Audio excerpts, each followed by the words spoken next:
नमस्कार दोस्तों, स्वागत है आपका अपने YouTube channel Ravi Indore academy में।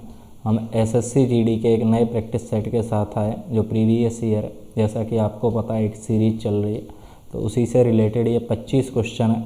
चलिए देखते हैं पहले प्रश्न को बना के। क्या बोला है कि पुरुषों और महिलाओं का जो रेशियो है वो बोलो कितना है। पुरुषों का और महिलाओं का जो रेशियो दिया है वो हमें कितना दिया है बताओ, 5:4। क्लियर। उसने बोला है कि पुरुषों की और महिलाओं की संख्या में 16% और 15% की वृद्धि होती है। पुरुष थे 5, 16% की वृद्धि हुई तो बोलो कितने हो जाएंगे, 116। क्लियर। महिलाएं थी 4, 15% की वृद्धि हुई तो ये कितनी हो जाएंगी, 115। 4 से आप इसे काट लो, 4 दूनी 8 और 4 नामा 36। 5 से आप इसे काट लो, 5 दूनी 10 और 5 दिया 15। हम आसानी से आंसर लगा सकते हैं 29:23। क्लियर। चलिए अगले प्रश्न को देखो। इस प्रश्न को आप ध्यान से समझना, क्योंकि सेम इसी के जैसा एक प्रश्न आगे फिर से आएगा, उसे आपको करना पड़ेगा। देखो 15, 9 और 5 में कौन सी संख्याएं जोड़ें कि परिणामी संख्या निरंतर अनुपात में हो। निरंतर अनुपात का मतलब क्या होता है कि जो रेशियो 15 का 9 के साथ है, सेम वही रेशियो 9 का किसके साथ होना चाहिए, बोलो 5 के साथ। इसे हम बोलते हैं निरंतर अनुपात। तो आप इस सवाल को करेंगे कैसे, समझना इसे ध्यान से। जो रेशियो 15 का 9 के साथ हो, वही रेशियो 9 का किसके साथ होना चाहिए, 5 के साथ। तो इस सवाल को जब आप सॉल्व करो तो सीधा कर लो। यहाँ पे क्रॉस मल्टीप्लाई, 9 का 9 से गुणा किया तो कितना बना, 81, माइनस 15 का 5 से गुणा किया तो कितना बना, 75। क्लियर। यहाँ पे इन्हें आप जोड़ दो, 15 और 5 को जोड़ा तो कितना बना, 20, माइनस इसे जोड़ दो, 9 और 9 कितना बना, 18। आप इस चीज़ को ध्यान से समझ लेना, क्योंकि ये अभी आगे फिर से प्रश्न आएगा, वहाँ पे आपको ये चीज़ें फिर से यूज करनी पड़ेंगी। पहले हमने इनका क्रॉस मल्टीप्लाई किया, फिर हमने इन दोनों को क्रॉस में जोड़ के माइनस कर दिया, तो यहाँ पे कितना बचा, 6 बटे में इनका डिफरेंस कितना है, 2। तो आप आसानी से आंसर बता दोगे। 2 से ये कितनी बार कटेगा, बोलो 3 बार। हमारा आंसर कितना रहेगा इसका, 3। क्लियर। चलिए अगले प्रश्न को देखो। बोला 900 रुपये की वस्तु है, 40% की छूट, सॉरी विक्रय मूल्य 900, 40% की छूट दी थी। तो आप बताओ अगर 40% की छूट दी होगी तो कितने पे बेचा होगा उसने, 60 पे। तो 0 से ये 0 ख़त्म, 6 से आप इसे काटोगे, कितनी बार कटेगा ये, बोलो 15 बार। तो आप बता दोगे कि भैया उसका जो अंकित मूल्य था, बताओ कितने रुपये था, 1500। क्लियर। चलिए इस प्रश्न को देखो, ये बहुत अच्छा प्रश्न है। आप प्रश्न को पढ़ो, बनाने की कोशिश करो। मैं आपको समझाता हूँ कि एक लड़का है 18 साल का और एक लड़का है 19 साल का। क्लियर। बोल रहा है कि जब ये 21 साल के होंगे, अगर ये 21 साल के होंगे तो आप समझना थोड़ा ध्यान से, ये कितने साल बढ़ेगा, 3 साल, और ये कितने साल बढ़ेगा, 2 साल। बोल रहा है कि इसका 3 साल का चक्रवृद्धि ब्याज और इसका 2 साल का चक्रवृद्धि ब्याज जब आप CI पे दोगे तो इनका जो अमाउंट होगा वो कैसा हो जाएगा, बराबर। यानी 19 साल का लड़का 21 का 2 साल में होगा, 2 साल का CI, इधर 3 साल का CI। बोला है कि जब आप इनको जोड़ दोगे, इनको अमाउंट जो प्राप्त होगा वो कैसा होगा, बराबर। यानी कहने का मतलब ये है कि 2 साल का मिश्र धन और 3 साल का मिश्र धन कैसा होगा, बराबर। अब आप मुझे एक बात बताओ, ये कंडीशन केवल तभी बन पाएगी जब 19 साल वाले व्यक्ति को ज़्यादा रुपए मिले होंगे और 18 साल वाले को कैसे मिले होंगे, कम। क्लियर है, क्योंकि उसे ब्याज ज़्यादा मिल जाएगा।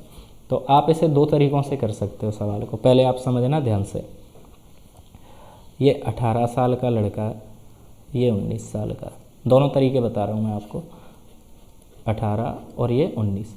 अब बताओ 18 से पहले ये 19 साल का होगा, 19 से फिर ये 20 साल का होगा, 20 से फिर ये कितने साल का होगा, 21 साल का।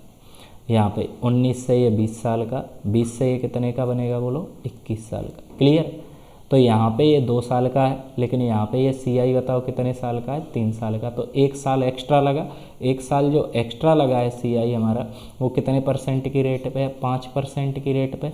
तो 5 का आप फ्रैक्शन बना लो, 20/21। यानी आप बता सकते हो कि पहले वाले का जो हिस्सा था वो 20 था, 18 वाले का, यानी जो पुत्री थी उसकी, जो डॉटर थी उसका हिस्सा कितना था, 20, और जो लड़का था उसका हिस्सा कितना था, 21। आप आसानी से बता सकते हैं 3,28,000 रुपये थे। इसमें से लड़की का हिस्सा कितना है, 20, टोटल कितना, 41। 41 से आप इसे काटोगे तो ये कटेगा 8 बार, ये 3 जीरो गुणा कर दोगे तो 8 दूनी 16, यानी 1,60,000 रुपये किसके थे? पुत्री के। क्लियर? ये हमारा आंसर। अगर लड़के का पूछता तो हम काय का मल्टीप्लाई कर देते? 21 का, है ना। इसी का दूसरा तरीका क्या है कि आप इन्हें इक्वल कर लो। कैसे इक्वल करोगे? जैसे ये जो पुत्री थी, रेट हमने यहाँ पे फ्रैक्शन इसकी बनाई, 20 से ये 21 हुई, तो हमें पता है अगर 3 साल है तो बोलो इसका क्या करना रहेगा हमें? क्यूब। इनका क्या करना रहेगा? क्यूब, क्योंकि 3 साल का। तो ये 8,000 हो जाएगा मूलधन और 9261 बोलो क्या हो जाएगा इनका मिश्रधन। क्लियर? ऐसे ही 2 साल के लिए ये 20 था, 2 साल के लिए बोलो क्या करना पड़ेगा हमें? स्क्वायर। तो ये हो जाएगा 400 और ये कितना हो जाएगा बोलो? 441। कोई समस्या नहीं यहाँ तक, समझना आप लोग ध्यान से, आसानी से समझ में आ जाएगी ये बात। अब यहाँ पे देखो उसने बोला मिश्रधन बराबर है, लेकिन आप देख पा रहे हैं यहाँ पे मिश्रधन है 441, यहाँ पे 9261। अगर बराबर करना है तो इसमें भी 21 का गुणा होगा, तो यहाँ भी बोलो काय का गुणा होगा? 21 का। तो ये हो गया यहाँ पे, ये बोलो मूलधन हमारा कितना था? 8,000 रुपये। क्लियर? और यहाँ पे हम मूलधन हो गया 21 चौको 8400 रुपये। बस यहाँ से आप रेशियो बना लो, 2 जीरो से ये 2 जीरो कटेंगे, 4 से ये कटेगा 20 बार और 4 से ये कटेगा 21 बार। तो आप बता सकते हैं कि पुत्री का हिस्सा 20 है और जो लड़का है उनका उसका हिस्सा बोलो कितना रुपये है? 21। तो पुत्री का पूछा था, सेम कंडीशन हो जाएगी। क्लियर? दोनों तरीके बता दिए मैंने। ये प्रश्न आप लोगों को करना। ये प्रश्न मैं आपसे पहले भी बोल चुका हूँ काफ़ी बार कि ये प्रश्न आप कोई भी एग्ज़ाम दो, ये आपको 100% देखने के लिए मिलेगा ही मिलेगा। ऐसा हो नहीं सकता कि आप एग्ज़ाम दें और इस प्रश्न से आप बच के निकल जाए ना, ये तो आपको सॉल्व करना ही रहेगा। और ये थोड़ा सा अच्छा प्रश्न है, मैंने अभी इससे पहले एक वीडियो अपलोड किया, उसमें इसी प्रश्न को बहुत अच्छे तरीके से समझाया।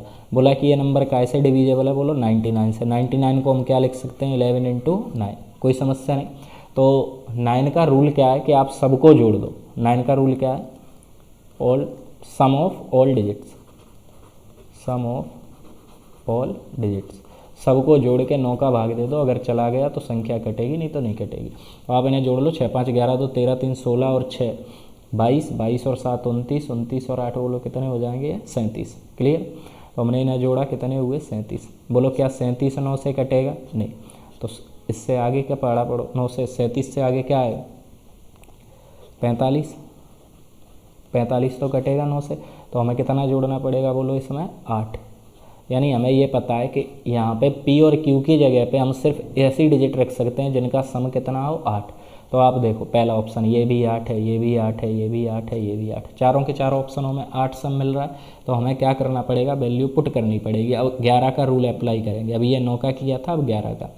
तो 6 और 2 8, 8 6 14, 14 और 8 22, 22 के साथ जुड़ेगा Q। ये इधर ऐसे P को 5 और 3 8, 8 और 7 15, 15 प्लस P। यहाँ पे इन दोनों का डिफरेंस या तो 0 होना चाहिए या फिर ऐसा नंबर होना चाहिए जो काय से डिविजेबल हो? 11 से। तो पहला ऑप्शन आप रख के ट्राई करोगे, 4 4 सही नहीं होगा। दूसरा आप ऑप्शन रख के ट्राई करोगे, ये 0 यहाँ पर। दूसरा ऑप्शन आप रख के ट्राई करोगे 6 और 2, तो यहाँ पे 6 रखा, 22 और 6 28। क्लियर? सॉरी यहाँ पे Q है ना। तो 22 और ये पहली वाली वैल्यू है P की, तो यहाँ पे हमने रखा 22 और 2 24 माइनस यहाँ पे रखा हमने 15 और 6 कितने हो जाएंगे बोलो? 15 और 6 21। तो हमें 0 मिलेगा नहीं। तीसरा ऑप्शन ट्राई किया 2 और 6 यानी 22 प्लस Q की जगह पे रखा 6 माइनस P की जगह पे कितना रखा? 2। तो यहाँ पे देखो 22 और 6 कितने हो जाएंगे? 28। 15 और 2 कितने हो जाएंगे? 17। इनका डिफरेंस कितना मिला? 11। 11 का ऐसे डिविजेबल है? 11 से। तो हमारा आंसर यही हो जाएगा 2 और 6। ऐसे प्रश्न आएंगे, आपको ये समझने पड़ेंगे, करने पड़ेंगे। क्लियर? ये प्रश्न देखो, एक घनाकार कमरा। अब आपको पता है कि अगर कोई घन है, ये घन है, ये मान लो सारी की सारी साइड इक्वल है। अगर कोई घन है तो घन है वो कैसे बनता है? जो घन का बेस होता है वो होता है वर्ग। घन का जो बेस होता है वो क्या होता है? वर्ग, स्क्वायर। अब आपको पता है कि अगर ये स्क्वायर है नीचे की तो इसका क्षेत्रफल क्या होता है, भुजा का वर्ग, यानी ए स्क्वायर बराबर हमें कितना दिया गया 192। अगर ए स्क्वायर 192 तो ए बराबर हो जाएगा रूट में 192। 192 को हम क्या लिख सकते हैं बोलो, 64 गुणा 3। 64 गुणा 3 का मतलब है 8 रूट 3। क्लियर। 64 काय का वर्ग होता है 8 का। अब ए की वैल्यू हमें कितनी मिल गई, यहाँ पे ए की वैल्यू मिली 8 रूट 3। उसने पूछा है हमसे क्या, इसके अंदर रखी जाने वाली सबसे लंबी छड़, सबसे लंबी छड़ यानी वो इसका क्या हो जाएगी बोलो, विकर्ण। और विकर्ण क्या होता है रूट 3a, और ए की जगह पे बोलो हम क्या लिखेंगे 8 रूट 3। क्लियर है। 8 गुणा रूट 3 का रूट 3 से गुणा होगा तो 3 हो जाएगा, और 8 3 24, यही हमारा क्या हो जाएगा आंसर। क्लियर है। चलो ये प्रश्न देखो, 6 व्यक्ति थे, इनके औसत में क्या हुई बोलो, वृद्धि हुई। वृद्धि कितने की हुई बोलो, 1.5 की। तो हम योग निकाल लेंगे, 6 पहिया 30, 9 किलो की क्या हो गई वृद्धि। अब वो बोला एक लड़का चला गया 65 किलो का, और इसकी जगह पे एक नया लड़का आया जिसकी वजह से 9 किलो वजन बढ़ गया, यानी जो नया लड़का आया वो बोलो कितने का आया 74 किलो का। क्लियर। ये प्रश्न आपको करना है, 18/13 इसका आंसर रहेगा, है ना। चलिए ये प्रश्न, इस प्रश्न को आप समझो। इससे पहले मैंने जो वीडियो अपलोड किया उसके अंदर मैंने ये प्रश्न कराया, ये नहीं कराया, इसी के सेम इसी के जैसा मैंने प्रश्न कराया, और ऐसे प्रश्न अब आपको देखने के लिए मिलेंगे। तो अभी से आप लोग तैयार हो जाओ इन प्रश्नों के लिए ना। 254.38 में उसने जब बेचा तो 10.6 का लाभ हुआ, यानी जो वैल्यू हो गई वो बोलो 110.6 हो गई कि नहीं। यहाँ पे आप देखो इस पॉइंट से एक पॉइंट कट जाएगा तो ये एक अंक के आगे पॉइंट रह जाएगा यहाँ पे। क्लियर। और बोल रहा है कि इसे 224.25 में अगर हम बेचेंगे तो हमें कितने परसेंट का प्रॉफिट होगा या लॉस होगा, ये हमें बताना। तो 110.6 से आप इसे काटोगे, पहले ये कटेगा 2 बार, फिर कटेगा 3 बार, एक अंक के आगे पॉइंट है 2.3। ऐसे ही आप यहाँ पे इससे 2.3 से इसे काटोगे तो 23 से ये कटेगा 9 बार, 23 नंबर 207, यहाँ पे बचेंगे 172, यानी ये कटेगा 7 बार, फिर 5 बार, एक अंक के आगे पॉइंट। तो आप बताओ हर चीज़ कितने परसेंट होती है, 100%। ये कितना रह गया 97.5। क्या हम बता सकते हैं कि हमें लॉस हुआ है, और कितने परसेंट का लॉस हुआ है बोलो 2.5% का। ये प्रश्न आप समझ लेना, ध्यान से रिवर्स कर करके देख लेना, हर सेट के अंदर आ रहा है। मैंने अलग से वीडियो भी डाली है, आप वहाँ पे भी चेक कर सकते हैं। इस प्रश्न को आप समझ लो, क्योंकि 1 नंबर आपका यहाँ से मिलेगा आगे जो भी एग्जाम हो, है ना। चलिए ये प्रश्न देखो, बोला कि 7500 रुपये अंकित मूल्य था, कोई दिक्कत नहीं यहाँ तक। बोला पहली छूट थी 10%, तो आप बताओ 9/10 रह जाएगी कि नहीं। फिर बोला अगली छूट फिर दी तो 100 - x/100। क्लियर। अब वो हमसे बोल रहा है कि इसकी वैल्यू कितनी हो गई 5805। एक और तरीका सक्सेसिव मेथड से, लेकिन उससे सवाल और कठिन ही होगा, सरल नहीं होगा, है ना। आप इसे काट लो, 5 से काटा ये 15 बार, 5 से काटा तो ये कटेगा 2 बार, तो यहाँ पे आपके लिए बचा 15। चलो यहीं से अभी और काट लो इसे, 9 से 15 से काट लो इसे, 15 3 45, 45 ये 3 15 8 120, 10 15 7 105। क्लियर। 9 से काट लो इसे, 9 चौको 36 और 9 3 27। ये बटे की 2 है, उस साइड काय में चली जाएगी बोलो गुणा में, तो 43 दूनी कितना हो जाएगा ये 86, यानी x की वैल्यू आप बता सकते हैं कितने परसेंट हो जाएगी बोलो 14%, है ना। ठीक। देखो फिर से यही प्रश्न आया, छोड़ दूं कि करा दूं इसे, आप लोग पहले ट्राई करो, ठीक है। मैं तो करा ही रहा हूँ प्रश्न को, आप लोग इसे ट्राई करो एक बार करने की, बहुत ज़रूरी है ये प्रश्न आपको आने, है ना। क्योंकि अब से आप कोई भी एग्ज़ाम दोगे, स्टेट लेवल का हो चाहे सेंट्रल, किसी भी लेवल का एग्ज़ाम होगा, ये प्रश्न आपको मिलेंगे ही मिलेंगे। 88 को बोलो हम क्या लिख सकते हैं 8 × 11। 11 का नियम आपको पता है, 8 का नियम आपको पता है कि लास्ट के कितने डिजिट में डिवाइड देते हैं 3 में। बोला y की अधिकतम वैल्यू बताओ, तो आपको पता है कि 8 का क्यूब कितना होता है 512, यानी y की जगह अगर मैं 1 रख दूं तो ये कटेगा ही कटेगा 8 से। लेकिन उसने बोला है y की वैल्यू लेनी है हमें अधिकतम, तो हम 1 नहीं लेंगे, 1 में 8 जोड़ के कितना लेंगे 9, 8 × 7 = 56, 3 बचेगा तो 8 चौको 32, यानी y की जगह तो आ गया हमारा कितना 9। अब हमें काय की वैल्यू चाहिए x की। x की वैल्यू आपको कैसे मिलेगी, आप 11 का रूल अप्लाई करो। 6 और 3 9, 9 और 1 10, 10 4 14, 14 और 9 बोलो कितने हो गए? ये 23। इधर इस साइड आप 4 में x जोड़ा, 4 और 1 5, 5 और 5 10, 10 और 2 12। क्लियर। अब 23 में से अगर 12 जाएंगे तो कितने बचेंगे? 11, और 11 से 11 कटता है, यानी हमारी मजबूरी है कि x की जगह हम कितना रखेंगे? 0। क्लियर। x की जगह आप 0 रख दो। यहाँ पे 2 का 0 से गुणा करेंगे तो 0, माइनस y की जगह पे कितना रखेंगे? 9, 9 तिया 27, यानी हम बताएंगे कि हमारा आंसर है बोलो कितना? माइनस के 27। चलिए ये प्रश्न देखिए, ये शंकु है, ये शंकु है यहाँ पे, ये इसने हमें इसकी ऊंचाई दे रखी है बोलो कितनी है? 24। ये यहाँ पे इसने तिर्यक ऊंचाई दे रखी है 30। हमसे बोला है कि शंकु के वक्र पृष्ठ का क्षेत्रफल निकालो। शंकु के वक्र पृष्ठ का क्षेत्रफल होता है पाई आर एल। पाई की जगह आप रख दोगे 22/7, एल की जगह आप रख दोगे 30। ये तिर्यक ऊंचाई है ये। अब आपको रखनी है त्रिज्या, तो त्रिज्या आप निकालोगे कैसे समझना। ये त्रिभुज है, ये हमें 30 दी है, ये ऊंचाई दी है 24, यहाँ पे ये त्रिज्या है नीचे की, देखो ये 24 है, ये 30 है, ये त्रिज्या ये हमें निकालनी है। तो आप समझना यहाँ पे एक ट्रिपलेट चलती है 3 4 5 की। तो आप देखो यहाँ पे 6 का गुणा किया, 6 पहिया 30, यहाँ पे 6 का गुणा किया, 6 चौको 24, तो यहाँ भी 6 का गुणा करेंगे, 6 तिया 18, यानी त्रिज्या मिली हमें 18। तो यहाँ से हम क्या करेंगे? 22/7, इनका गुणा कर लो सिंपली, है ना। 18 तिया 54 और 54 दूनी 108, यानी 1080 गुणा 11, तो 0 11 8 88 और 11 एकम 11 बटे में कितना? 7। 7 का हम इसमें भाग दे देंगे, 7 एकम 7, 4 बचा तो 48 हुआ, 7 6 42। 16 से यही ऑप्शन शुरू हो रहा है, तो इसी को टिक करके आगे बढ़ना है आपको। पॉइंट 3 अंकों तक नहीं निकालना है ना। चलिए ये देखो 3000 रुपये हैं एक वर्ष के लिए 5% प्रतिवर्ष की दर से वार्षिक संयोजन और अर्धवार्षिक संयोजन में चक्रवृद्धि ब्याज के बीच का अंतर हमें बताना। तो आप सिंपली देखोगे कि ये 3000 रुपये एक वर्ष के लिए तो 5% ही रेट रहेगी, यानी हमें पता चला कि एक वर्ष का इनका जो ब्याज है वो बोलो कितने रुपए है? 150। लेकिन जब हम इसे चक्रवृद्धि ब्याज पर अर्धवार्षिक संयोजन करते हैं तो दर को तो बोलो क्या कर देते हैं? आधा, और समय को हम क्या कर देते हैं? 2 गुना। क्लियर। दर को तो आधा कर देंगे और समय को हम बोलो कितने गुना कर देंगे? 2 गुना। कोई समस्या नहीं। तो जब हम ऐसा करते हैं, दर को आधा समय को 2 गुना, तो यहीं पे देखो ट्री चलती है इनकी 1 to 1 के नाम से।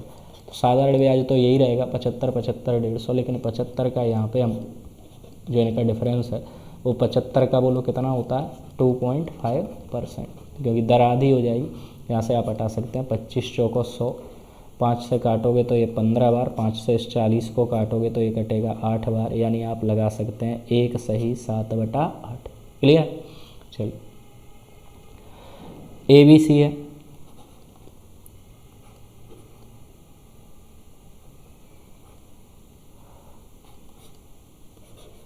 A B और C। बोला कि ये 60 में, ये 30 में और ये 20 दिन में किसी कार्य को पूरा करते हैं। ए कितने दिनों में कार्य को पूरा करेगा? यदि प्रत्येक 5वें दिन। बी और सी उसकी सहायता के लिए हैं। तो आपको पता है एलसीएम 60 रहेगा, यहाँ पे 1, यहाँ पे 2 और यहाँ पे 3। अब ए की एक दिन की क्षमता है 1, और बोला 5वें दिन बी और सी आ रहा है, तो 4 दिनों तक ये अकेला काम करेगा, यानी ये कितना काम कर देगा? 4। 5वें दिन ए के साथ बी भी आएगा और सी भी आएगा, यानी ये तीनों मिलकर कितना काम करेंगे? 6। तो 4 और 6, यानी 5 दिनों में ये लोग कितना काम करेंगे? 10। टोटल काम इन्हें कितना करना है? 60। तो 10 से ये 60 कितनी बार कटेगा? 6 बार, और ये 5 का हम इससे गुणा कर देंगे तो हमें पता है कि टोटल कितना हो जाएगा? 30 दिन लगेंगे। क्लियर। 5 दिनों में ये 10 काम कर रहे हैं, एक दिन में 6, तो 5 दिन में ये कितना कर देंगे? 30। क्लियर। चलिए 40 दर्जन केले हैं, 1440 रुपये में उसने बेचे, तो 1 दर्जन केले की कीमत होगी 1440/40। क्लियर। 20% का लाभ हुआ, तो हम इसे क्रय मूल्य में चेंज कर देंगे 100/120 बराबर। बोल रहा है कि 20 दर्जन केले कितने रुपए में बेचने चाहिए, तो हमने माना कि 100 रुपये में बेचे उसने 20 दर्जन और 30% का उसे लाभ हो रहा है, तो 100/130। क्लियर है। चलो देखो 20 से ये कितनी बार कटेगा? 40, 2 बार। इधर 100 से ये 100 कट जाएगा, 0 से ये 0 कटेगा, 12 से ये 144 12 बार, और 2 से ये 12 कितनी बार कटेगा? 6 बार। 13 का 130 का 6 से गुणा करेंगे तो 13 छिंग 78, 780 रुपये में उसे क्या करना पड़ेगा, बेचना पड़ेगा। ये देखो, एक निश्चित मूलधन को R% प्रति वर्ष की दर से 3 वर्ष के लिए साधारण ब्याज पर निवेश करने पर जो मिश्रधन मिलेगा वो 19 वर्षों के लिए समान मूलधन पर साधारण ब्याज के बराबर। तो आप देखो, मैंने माना कि हमारे पास जो मूलधन था वो कितना था, 100 रुपये, R% की दर थी, 3 वर्ष का समय था, तो हमें ब्याज बोलो कितना मिला, R+3, R×3। अगर हमें मिश्रधन चाहिए तो मिश्रधन बराबर बोलो क्या होता है, मूलधन प्लस ब्याज, यानी मिश्रधन बराबर हो गया मूलधन प्लस ब्याज, 100 + 3R, ये हमारा मिश्रधन है। वो बोल रहा है कि ये बराबर है किसके, समान मूलधन पर 19 वर्षों के लिए समान दर से जो ब्याज मिलेगा उसके बराबर है। तो 100 से ये 100 कटेगा, 100 + 3R, बोलो ये काय के बराबर हो जाएंगे, 19R के बराबर। तो 100 बराबर कितना हो जाएगा, बोलो 16R। तो 4 से आप काटोगे ये 4 बार, 4 से इसे काटोगे तो ये 25 बार, यानी 4R बराबर आपको 25 मिला। 4 का आप भाग दे दो, 4 × 6 = 24, 4 × 2 = 8, 4 × 5 = 20, यानी 6.25 हमारा क्या हो जाएगा आंसर। इस प्रश्न को देखो, ए और बी, ये ए है, ये बी है, ये 16 घंटे में भरता है और ये कितने घंटे में भरता है, सॉरी खाली कर रहा है, ये 16 घंटे में खाली कर रहा है, ये 24 घंटे में खाली कर रहा है, और जो सी है वो भर रहा है, कितनी देर में भर रहा है बोलो, 4 घंटे में। तो हमें इनका एलसीएम लेना रहेगा, एलसीएम इनका कितना बनेगा, 48। 16 से ये 3 बार, 24 से ये 2 बार और 4 से ये 12 बार। क्लियर है यहाँ तक। वो बोल रहा है ए बी सी को एक साथ खोलना है तो टैंक कितने समय के बाद 35% भर जाएगा। टोटल टैंक था 48 का, 35% यानी 35/100, कोई दिक्कत नहीं।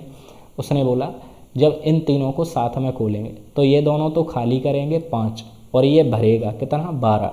तो 12 में से 5 तो खाली हो जाएगा, यानी हर घंटे में 7 लीटर पानी भरेगा। 7 से ये कटेगा 5 बार, 5 से इसे काटोगे तो 20 बार, 4 से काटो इसे 12 बार और 4 से ये कितने बार कटेगा, 5 बार। चेंज कर लो तो 2 सही 2/5, ये हमारा क्या हो जाएगा आंसर। इस प्रश्न को देखो, किसी संख्या के 3/4 का 80% 63 है। ये मैंने ऑप्शन नहीं दिया, सिंपल सा प्रश्न था। संख्या x मान ली, इसके 3/4 का 60%, 80% है ना, तो 20 चौको 80 और 20 पहिया 100, 4/5। ये काय के बराबर है, 63 के। तो आप बोलोगे सर 4 से 4 कैंसिल होंगे, 3 से ये 21 बार कटेगा, x की वैल्यू हो गई 21 पहिया 105। क्लियर।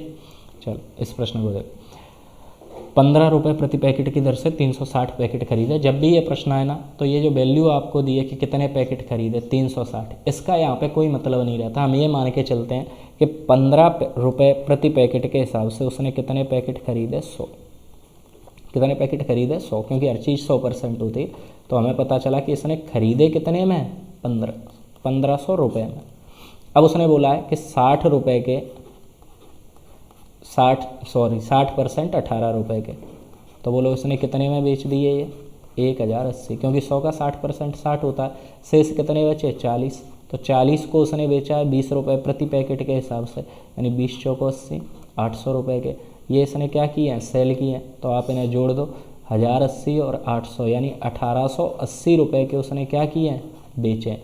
जबकि खरीदे कितने के थे, 1500 के। तो आप बोल सकते हो कि उसे 380 रुपये का प्रॉफिट हुआ, 1500 रुपये से हुआ। परसेंट चाहिए तो काय का गुणा करेंगे, 100 का। 15 का भाग दे दो, 15 दूनी 30, 8 बचे, 15 5 75, 5 बचे, तो 15 तिया 45, यानी 25.3 हमारा क्या हो जाएगा आंसर। क्लियर। ये प्रश्न मैंने आपको बताया था कि ये प्रश्न आपको आगे मिलेगा ही मिलेगा। ये 43 है, ये 38 है, ये 11 है और ये 10 है। उसने बोला इनमें से क्या घटाया जाए, तो आप इनका क्रॉस मल्टीप्लाई करो पहले तो, 430 माइनस इसका इससे करोगे तो 11 8 88, यानी 418 बटे में इन्हें जोड़ दो, 43 और 10 बोलो कितने रहेंगे, 53, माइनस इन्हें जोड़ दो, ये कितना होगा, 49। तो 430 में से 418 गए तो बचे 12, यहाँ पे 53 में से 49 गए तो कितने बचेंगे, 4। यानी हमें ये पता चला कि इसमें से कितना घटाना था, 3।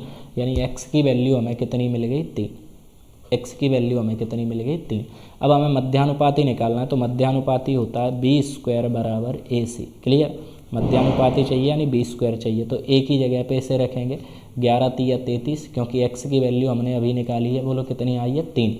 11 तिया 33 और 3 36 गुणा 9 तिया 27 -2 यानी 25।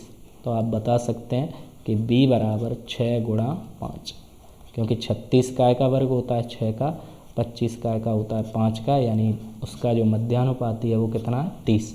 क्लियर। ये बहुत ही बढ़िया प्रश्न है। 900 किलोमीटर। अच्छा, इस प्रश्न को कराने से पहले मैं आपको ये प्रश्न कराता हूँ, इसे आप समझना।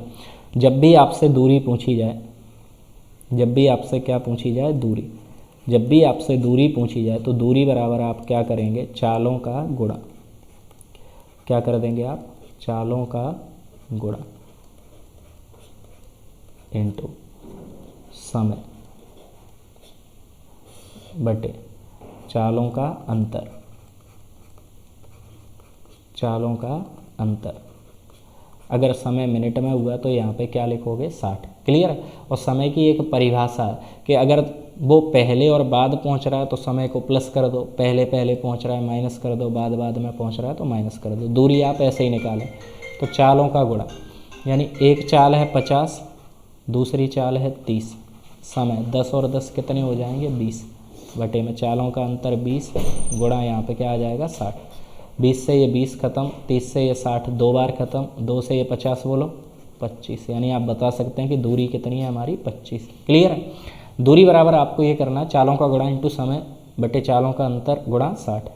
यहाँ पे देखो, अब इस प्रश्न को आप देखो, दूरी हमें दे रखी है उसने पहले से ही, कितनी दे रखी है 900। तो मैं दूरी बराबर क्या करूँगा, चालों का गुणा। अगर पहले चाल थी x तो अब 300 किलोमीटर प्रति घंटे कम हो गई, यानी कितनी रह गई बोलो x माइनस 300। बोल रहा समय में 30 मिनट की वृद्धि हुई तो 30, अगर ये मिनट में है तो हम बटे में क्या रखेंगे 60। यहाँ पे चालों का अंतर बोलो कितना बनेगा 300। कोई समस्या वाली बात नहीं। 30 से ये 60 कटेगा दो बार, यहाँ पे देखो क्या होगा 900 गुणा 300 दूनी 600 बटे की संख्या है तो इस साइड बोलो काय में आ जाएगी गुणा, बराबर x इंटू एक्स माइनस 300। अब यहाँ पे हमें x की वैल्यू मिल गई आसानी से 900 और x माइनस 300 की वैल्यू कितनी मिल गई 600, क्योंकि 900 में से 300 घटाओगे तो कितना मिलेगा 600। अब उसने बोला है उड़ान की वास्तविक अवधि क्या थी। अवधि यानी क्या बताना है हमें, समय, और समय बराबर क्या होता है बोलो दूरी बटे चाल। वास्तव में चाल कितनी थी 900, तो 900 से ये 900 कितनी बार कटेगा एक बार, यानी आप बताओगे कि भैया पहले कितना समय लग रहा था 1 घंटा। ये प्रश्न समझ में नहीं आया हो तो पहले आगे वाला प्रश्न देखना, फिर इसे देखना है ना, तब ये बेटर समझ में आएगा आपके। ये देखो 7 क्रमागत धन पूर्णांकों का औसत दिया है हमें कितना 259। ये मैंने 7 संख्याएं लिखी A B C D E F और G। क्लियर है। ये 7 संख्याएं, इनका औसत हमें कितना दिया है 259। तो जो एवरेज है वो हमेशा बीच में आता है, यानी ये जो बीच वाला नंबर है वो है 259। अब यहाँ पे उसने 5 संख्याएं जोड़ी, या ये 1 2 3 4 5 संख्याएं जोड़ी, हमें बताना है कि इनका औसत क्या होगा। तो आप पहले तो ऐसा कर सकते हैं, ये 259 है तो ये 260 होगी, ये 261 होगी, ये 262 होगी। फिर यहाँ पे उसने बोला है कि 5 विषम संख्या है तो ये 263 हो जाएगी, ये 265, ये 267, 269, 271, इन सब को जोड़ के का भाग दोगे 12 का। ऐसे नहीं किया जाता सवाल एग्जाम में।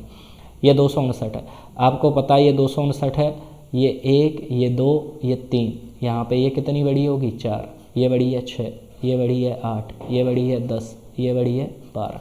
यहाँ पे देखो ये 259 थी, ये 263 है, तो ये कितनी बड़ी थी 4, ये कितनी बढ़ रही है 6। तो आप ये देखो कि ये बढ़ी कितनी है, तो ये बढ़ी है 4, 6, 8, 10, 12, सबको जोड़ो 12 और 8 20, 20 10 30 और 10 40, टोटल बढ़ी कितनी है ये 40। संख्याएं कितनी है 12, तो 12 का भाग दे दो, 12 तिया 36, फिर 4 बचे, 12 तिया 36, 12 तिया 36, 3.33 बचता रहेगा ना।